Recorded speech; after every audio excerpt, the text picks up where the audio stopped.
বসেন। আপনারা আমার সঙ্গে ওয়াদা করেছেন যতক্ষণ কোরআনের কথা চলবে ততক্ষণ থাকবেন না ইনশাআল্লাহ। পরের ভাই এসে উনি আপনাদের মেনটেন করে নেবেন, অন্তত আমার সঙ্গে ওয়াদা আপনারা রাখবেন, তত মুনাফিক হয়ে যাবেন। 3 নম্বর লাইনে যারা দাঁড়িয়ে আছেন ফেরেশতারা জিজ্ঞেস করবে তোরা কারা। এবার 3 নম্বর লাইন থেকে উত্তর উঠবে আমরা হলাম দ্বীন কায়েমের বিরোধী শক্তি। বাংলার জমিনে তথা আমার জমিনে পাথরের জমিনে আল্লাহর কোরআন প্রতিষ্ঠিত হোক এটা আমরা চাইতাম না। তার ভিতরে আমরা ছিলাম একজন হুজুর। এরকম হুজুর বুঝি পাবনার দিকে নাই?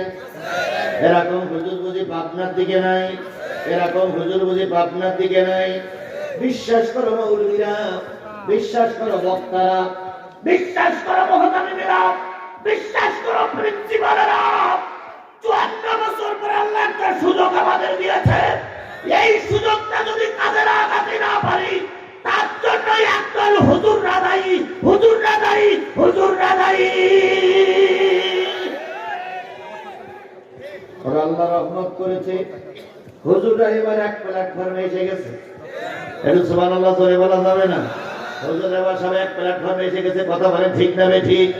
এইবার যদি আমরা কাজে লাগাতে না পারি আগামীতে 100 বছর আবার আমাদের মারি খাওয়া লাগবে। এখন মারি খাবেন না, কোরআন জায়গায় নিয়ে যাবেন, সিদ্ধান্ত নেবেন কারা?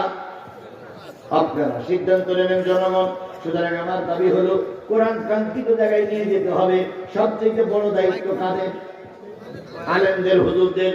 আজকে আমি বক্তৃতা করে গেলাম, আমার পরে তিনি বক্তৃতা করতেছে, পরে আরেকজন যিনি আসবে, সবাই যদি কোরআনের হক কথা বলে বাতিলেরা মাথা উঁচু করে দাঁড়াতে পারবে। কিন্তু একজন হুজুর যদি হক কথা বলে আর 3 জন টানে নিচে নাম, নিচে নাম, নিচে নাম, নিচে, ও হুজুরের নামাইয়েই ছাড়বে। কথা বলে। আবার একদল মানুষ খানকা শরীফ নিয়ে বসে আছে। আমরা সব তালেবান কর্মী, আমরা খানকার পার্টি, ভাই খানকার পার্টি, আপনাদের আমি নিষেধ করি না। কিন্তু শাহজালালের দরবারে যান, শাহজালালের দরবারে যান, তারাও খানকা তৈরি করেছিলেন। তাদের বক্তব্য ছিল কোরআনের ফয়সালা মানো নতুবা তরবারি দিয়ে ফয়সালা হবে। আর আজকে একজন পীর সাহেবেরা মুরিদ তৈরি করে শুধু গায় নিয়ে আয়, নিয়ে আয়, নিয়ে আয়। তবে সবাই না আছে না নাই? আরো জোরে বলেন আছে না নাই?